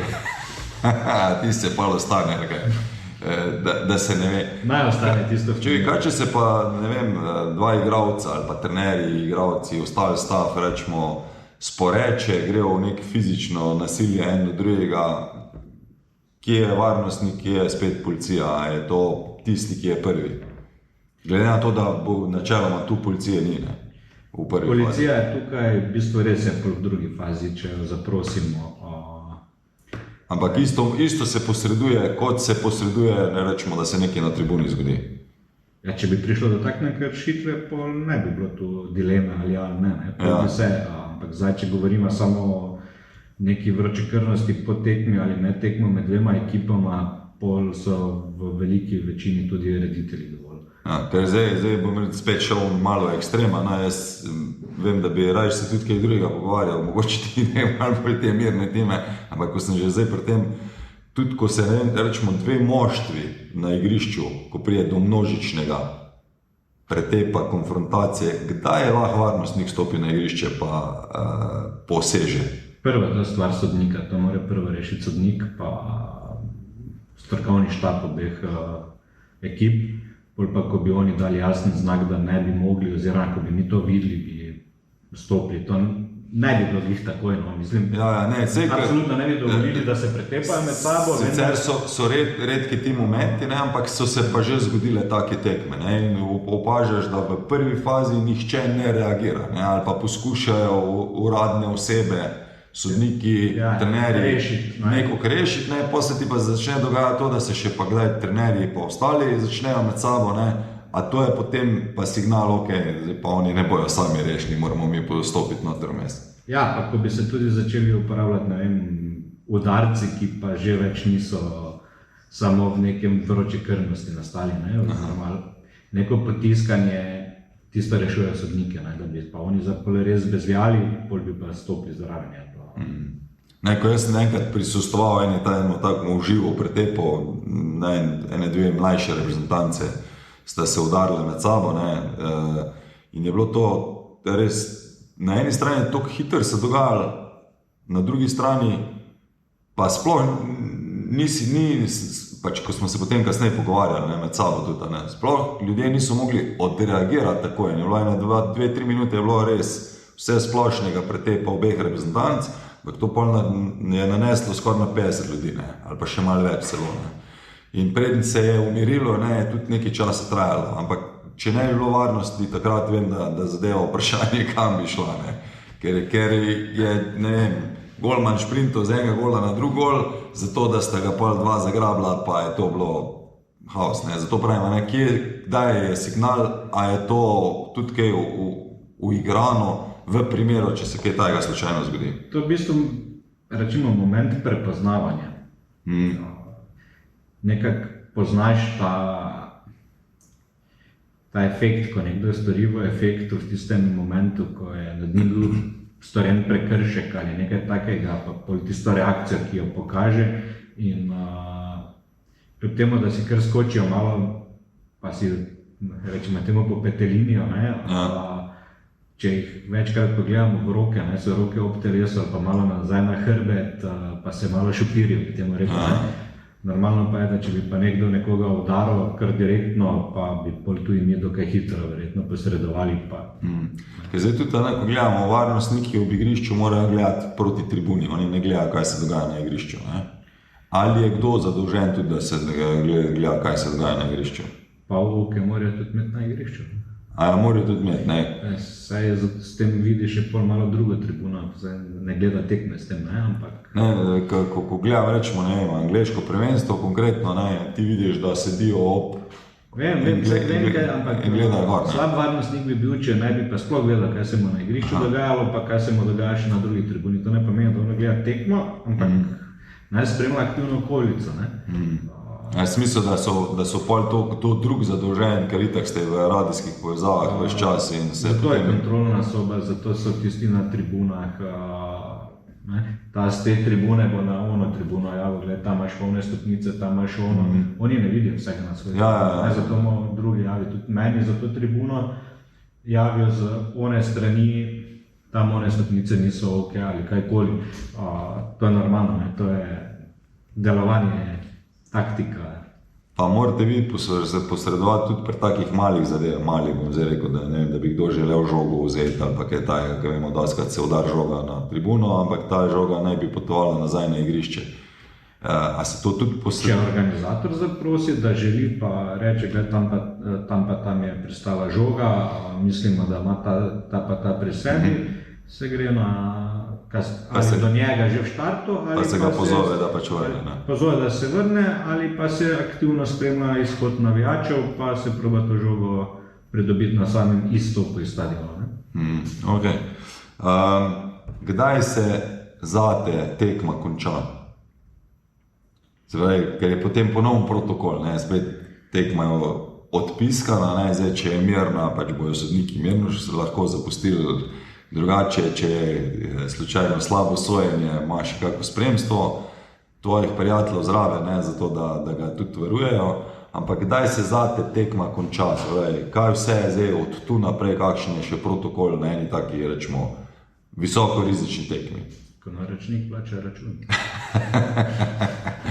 Tekma pa spravljena. Takrat je sve tekma pa spravljena, ampak govorim, kdaj ti greš iz stadiona lahko. Jaz grem iz stadiona ko zadnji funkcionar, to pomeni ali sodnik, ali delegat, ali pa gostujoče moštvo zapusti stadion. Pri 90% primerov lahko bi se v kakem drugem situaciji tudi še počakalo, da tudi domači igralci zapustijo varno, ampak to je res zelo redko. Drugače pa ja, da dejansko delegat, sodniki pa gostujoče moštvo. V bistvu, ko organizator reče, ok, to je to, ali kaj? Tak je to, ja. Tak nekako. Koliko časa pa to traja še po tekmi, rečemo, da ste še vi tu? Skoraj tako dolgo, kot so na tekmo poteka. Še dobro uro pa pol, da se vse, Še dobro uro pa pol. ja, da se vse skupaj pospravi. Ok, vmes si omenil to, da bi lahko naše ministrstvo za šolstvo, znanost in šport nekaj več naredili na področju navijaštva ali verjetno, ko smo se zdaj v tej pauzi tudi pogovarjali, zapravi na področju izobraževanja. Kje konkretno si ti to mislil, da bi se lahko kaj naredili? Dolgo leta je Ministrstvo za promet puščalo stran od sebe roke glede preventive cestnega prometa. Pol so pa pristopili k enim akcijam, ki so ozaveščale voznike in vse ostale udeležence cestnega prometa. Ali so bili to video posnetki? To govori za naš, za Slovenijo. Za Slovenijo, ne? Ja. Ali so bili to video posnetki, kakršnikoli promocijski material, dogodki, ki so jih organizirali. In v Sloveniji ne govorimo več o številu mrtvih 500 in nekaj, kot smo bili v letih 90 vajeni. Dejansko, ko so oni dojeli, da cestno-prometni predpis in cestni promet ni samo domena slovenske policije, ampak je v osnovi njihova stvar, ne, so se zadeve izboljšale. Ministrstvo za šolstvo in šport še pa tega ni dojelo. Še vedno so premalo vpeti v vzgojo navijačev, vzgojo mladine, kogarkoli. Vsi gledamo reklame za nogometne tekme, gledamo reklame za Mastercard kartico, ki je povezana z stadioni. Vsi to v nogometu uporabljajo, le jaz se ne spomnim nobene preventivne reklame, ki bi jo naredilo Ministrstvo za šolstvo in šport v namen vzgoje in izobraževanja navijačev. Ni, to je njihova naloga. Niti delavnic ne ustvarja, ničesar. Enostavno jih ni. Zdaj, to, če gledaš ti, čist v osnovi bi mi morali bolj vzgojno, kulturno pristopati k temu. Pristopati k temu. Absolutno. Koga pa ti vidiš, da bi mogli biti, ne vem, tisti, ki bi, ko si rekel, ne vem, video posnetki in vse ostalo. Zdaj, če gledamo varnost na cestah, ne, je, tudi kazni so verjetno nekaj pripomogle, ne, še kaj drugega zraven, tudi pravila mladih voznikov in ne. Ampak vse to je nastalo v sodelovanju z Ministrstvom za promet in infrastrukturo. Najprej z njih. Oni so bili nosilci. Se ni bila visokih kazni nosilec policije. Kdorkoli drug. Klubi živijo z navijači, klubi delajo z navijači. To si upam trditi in to vem. Klubi se navijačem ne odrekajo. Klubi navijače spoštujejo. Policija spet ni tukaj zato, da bo navijače vzgajala. Enostavno ni. Policija je tu zato, da pravi svoje delo. Ministrstvo za šolstvo in šport je pa to ministrstvo, ki mora vzgajati. Ne nazadnje, naj vzgaja tudi tako, da pove jasno in glasno, da obstajajo takšne in drugačne subkulture, skupine ljudi, razumevanje, strpnost, kajkoli, povezanega z nogometom. Jaz to delam, pa se ne spomnim, sam pa delaš v šoli, pa se tudi ne spomniš. Ne, zagotovo ne. Vem, da pač na nogometni zvezi preko UEFA mislim, da se nekaj poskušal. Ampak tudi nogometna zveza ne more biti nosilec državnega programa. To se pa strinjam, ne. Bi pa zagotovo, tisto, kar si tudi prele v pauzi omenil, ne, zagotovo imamo dosti takih ljudi v Sloveniji, ki bi lahko tudi prevzeli to vlogo nekega ali mentorstva ali predajanja informacij in tako naprej, ne, tako da bi lahko marsikoga vključili v te programe, pa bi te navijači verjetno tiste svoje idole malce poslušali, ne, kaj bi ne počeli mogoče čez kakje 5, 10 ali pa 20 let. Ne. Zdaj, glede na to, da bomo počasi odigrala tekmo, pa da vem, da imaš še ostale stvari, pa sonce se je spustilo že dol, Malo bi te še vprašal glede konkretno zdaj, ne vem, Messi v Ameriki, sem ti že napovedal tudi ta del, ne, in individualni varnostnik. Ga vidimo tudi na tekmah, ob igrišču, vse posod, kamer se premika, je on zraven. V kakem protokolu je on, rečemo, v sodelovanju z ostalimi? In kakšna je sploh to praksa, zdaj pač z njim je malo več tega vidnega, a imajo tudi drugi igralci to, poznaš kaj je to sceno, kak trenutno zgleda? No, jaz bi profesionalno rekel, da ta scena z Messijem je meni smešna. Žal, kakorkoli se sliši. Okay. Messi je svoje osebne stražarje imel bodyguarda, kakorkoli jih poimenujemo, vedno, kjerkoli je bil. Čez vedno, ni edini nogometaš, ki je to imel, ni edini, ki si jih mogoče res potrebuje.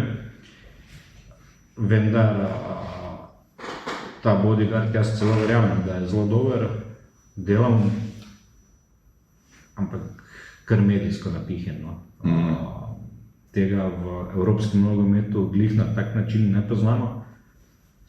Vedno so ti ljudje prisotni, so nekje blizu, tako istopajoče, pa ne, ker ne vem, pravi terorizm ga bo prvo tega streljil, vsak pa je nadalje vidim, da je on to, ne. To je že mislim, če tako razmišljam, prva oseba, ki bo padla, je on, ker ga bo pa spravil že nadaleč, ne. Če bi res nekdo Messijo nekaj hotel, da pa ni nekaj novega, da so pa varnostniki, ki so pa zadolženi za ekipo ali za točno določenega igralca neposredno ob igrišču, ampak rečemo nam laikom takrat na tekmi najvidni. To pa je stalna praksa, predvsem tukaj prednjačijo izraelske ekipe, ki imajo vedno zraven svoje dodatne varnostnike, pa ekipe s temi večjimi zvezdniki. Tudi tu so bile tekme z Liverpoolom, ki je takratni trener mladinske ekipe, prišel na stadion, pa smo mu dali še mi telesne stražarje, kljub temu, da ga imel še zraven, ker je bil Gerrard, ne? Ja, Steven, ja. Gerrard, to ni nenormalna praksa, ampak to njegovo, zdaj tu Messi direktno vprašanje, to pa medijsko stopa. Ne, mene je samo zanimalo, če je to neka praksa, ne, zdaj konkretno, je Eldin Dzeko imel tudi glede na to, da je rečemo zdaj v Fenerju noter, ne? Ne. Mislim, je pa imela ekipa svoje. Je pa imela svojo varnostno. Kako pa to sodelovanje, rečemo, z dogodkom na tekmi, je tudi kako usklajevanje? On je akreditiran tako, da preko UEFA se ga klub akreditira, da ima dostop ponavadi do igrišča, je nekje blizu, vendar ne nastavlja se pa kameram, pa ne, ni kot četrti sodnik ob liniji. Kaj pa rečemo to, ko pride cela ekipa varnostnikov od, ne vem, ekipe Liverpoola, kako se pa z njimi komunicira? Čisto normalno, vse to je v bistvu z nogometom kar pogost pojav in normalna praksa, da v goste hodijo ali varnostniki oziroma stevardi in policisti. Slovenski policist gre na tekmo v Anglijo, zraven grejo tudi reditelji ali varnostniki kluba, zaradi lažjega dela in kot pomoč njim. Enako pridejo oni v Slovenijo, gre že prvič zaradi jezika, zaradi poznavanja obnašanja, zaradi poznavanja ljudi in sodelovanja. V bistvu, to so sodelovanje med klubi in policijo so zelo dobra in tudi zelo zaželjena in koristna. Ok, nekaj sem še hotel povedati, vprašati, ne. Katera so pa v bistvu še pol tu orodja, ki varnostniki lahko uporabljate, glede na to, da orožje verjetno ne uporabljate, ne. Kjer so pa ti pripomočki, ki so, ene se omenil, rečemo pač solzivc, ne, verjetno vezice so tudi ene od teh, ki jih še lahko uporabljate, ali ni več, kava pendrike in podobne zadeve, to pa verjetno ni več v vaših rokah, da jih lahko uporabljate. Ne, varnostniki že v osnovi pendreka oziroma tonfe ali kakršne druge palice nimajo. Ne? Zdaj pa, če smo pri solzivcu, smo, mislim, da pregovorili o policiji, varnostniki. Ne, rekel si, da pri usposabljanju za varnostnike, da se mora naučiti. Ja, se mora naučiti. To pa ne pomeni verjetno, da lahko ga pa uporablja tudi na... Varnostnik, to je eno izmed sredstev, ki jih varnostnik lahko uporabi samo v primeru napada nase. Samo v primeru, da je varnostnik napaden, bi lahko varnostnik uporabil solzivec. Ampak na tekmah jih nimate samo. Na javnih zbiranjih jih sploh ne smemo imeti. Jih ne smemo imeti, tako da tukaj dejansko lisice so še, tudi vezice, če bi bilo treba pač koga, ali vezice ali lisice, sredstva za vezanje in odklepanje, drugih posebnih sredstev pa nimamo pri sebi. Razen zaščitnih. Zaščitna sredstva so pa druga. Kje ti misliš, ali pa kaj ti meniš, kaj bo ključno v tej varnosti za v prihodnje, ne vem, na takih prireditvah, kot so navijaške nogometne tekme ali kakršne koli take dogodki, kjer se vemo, nas strast pa navijanje za svoj klub zna ponesti in pokaže tudi mogoče kakšno našo drugo plat.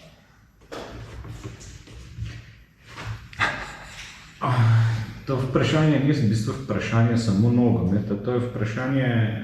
Mislim, glede na izkušnje, zdaj znotraj te oddaje, da te mogoče tem zapeljal, ampak vsem, znotraj te oddaje, ko se midva pogovarjama, ti velikrat govoriš, moraš imeti rad delo z ljudmi, moraš občutiti, moraš neko empatijo imeti tudi kdaj, kaj, zakaj narediti.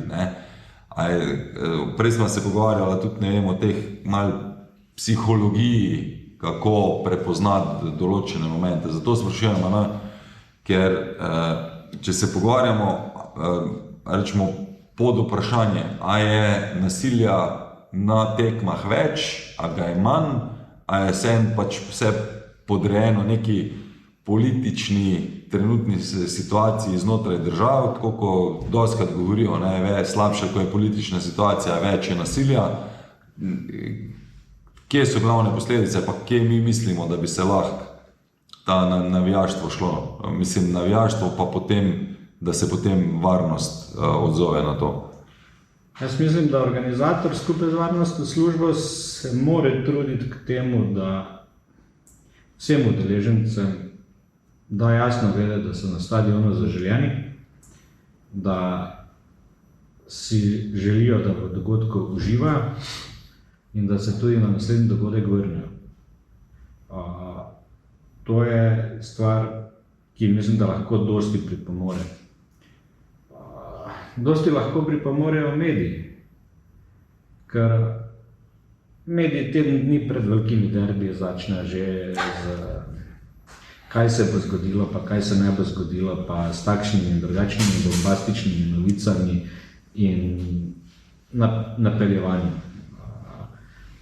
Jaz verjamem, da športni direktorji včasih tudi kaj takega rečejo, ampak oni s tem palijo svoje igralce.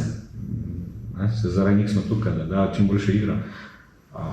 Mediji pa, ne vem, če palijo samo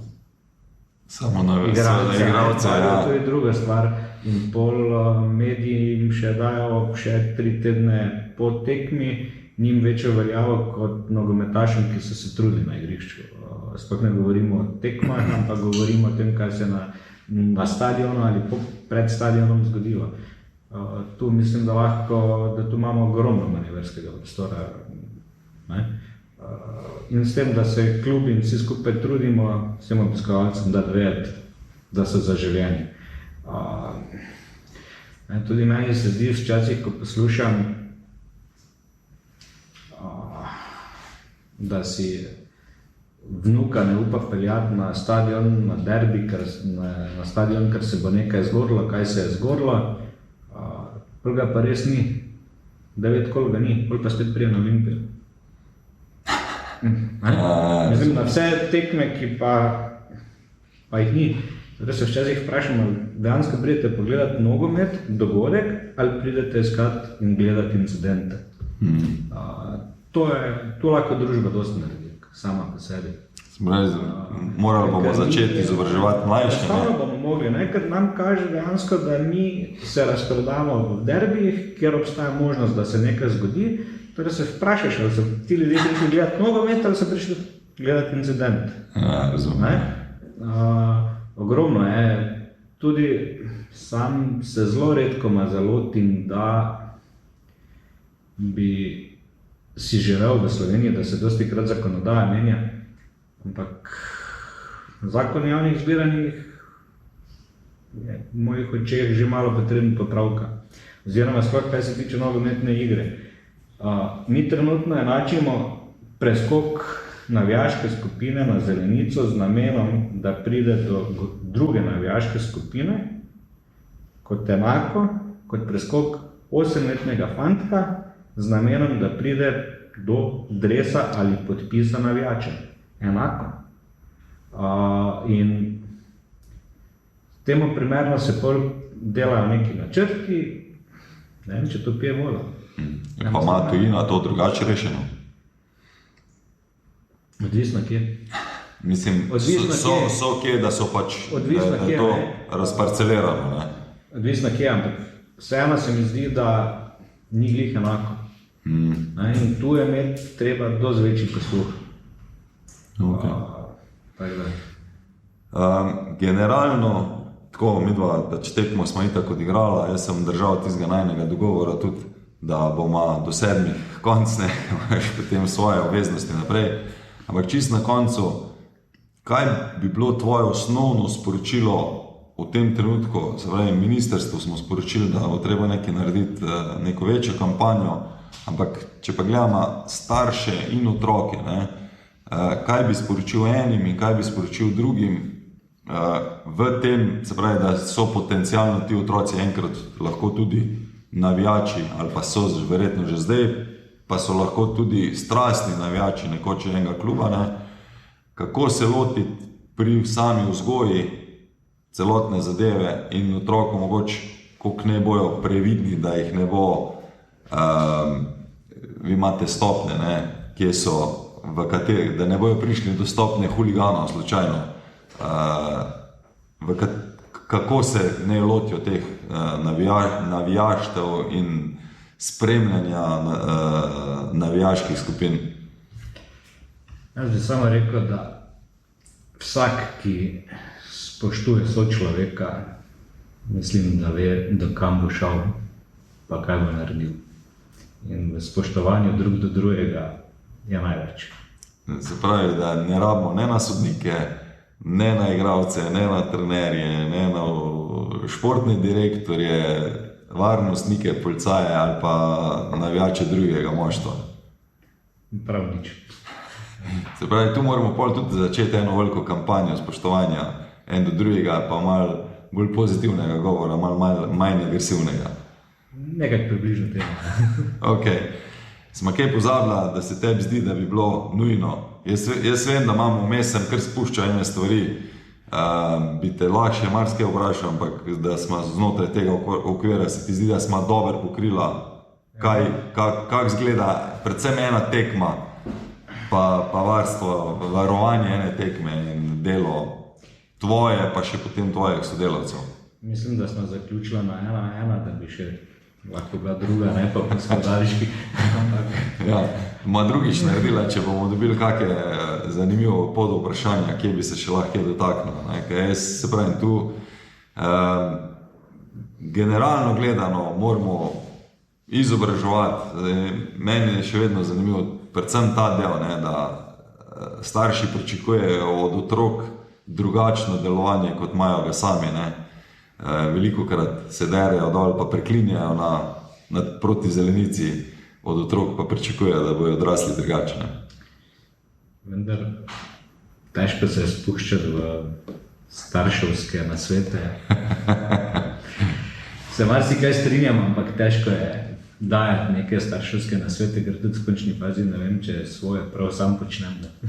Pa se trudim po svojih božjih močeh.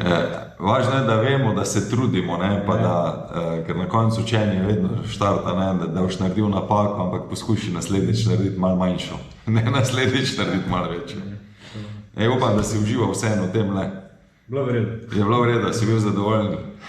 Okay, hvala ti, da si vzel čas, pa da nisi nas povabil tule. Zdaj že gremo v drugo sceno, ne? Zdaj bi mogli še samo reflektorje prižgati, pa da se tekmo odzad začne. V eni drugi priliki. Zdaj se nam njih trava zaliva. Hvala ti, uspešno naprej, pa mogoče še kdaj, no, v kaki drugi priložnosti.